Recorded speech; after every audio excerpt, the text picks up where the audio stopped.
Alors, je suis donc Éric de Moulin-Beaufort, archevêque de Reims et président de la Conférence des évêques de France, et à ce titre coprésident de l'association Église verte.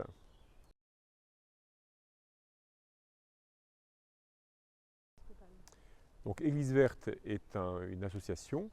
qui s'est créée dans la foulée de l'encyclique Laudato Si,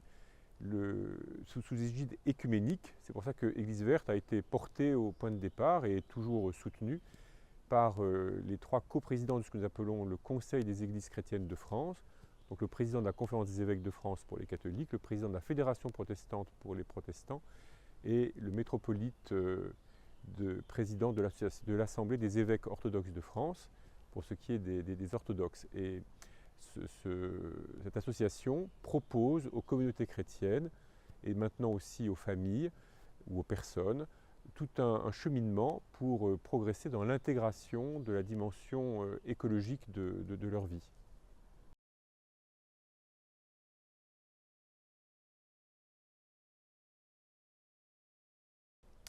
Alors Église verte, dès le départ, est une initiative écuménique,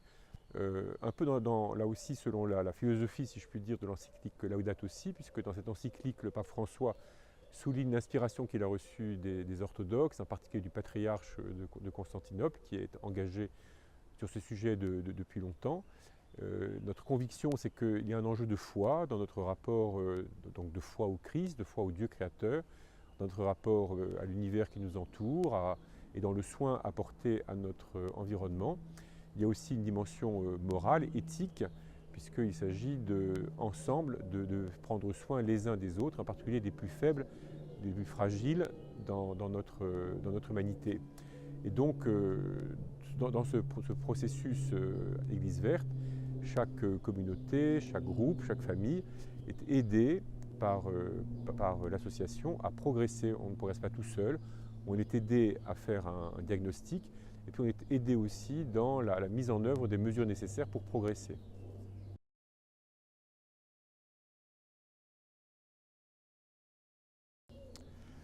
Alors,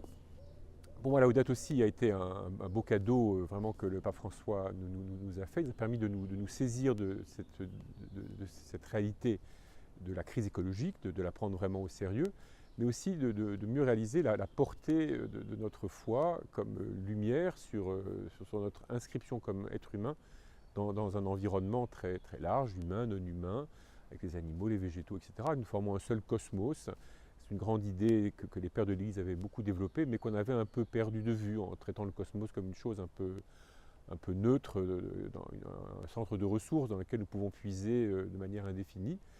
Voilà, et je trouve très, très stimulant d'être amené à contempler le cosmos et à y agir en mesurant notre responsabilité, mais aussi en y voyant une manière, un reflet en quelque sorte de la bonté, de la générosité de Dieu.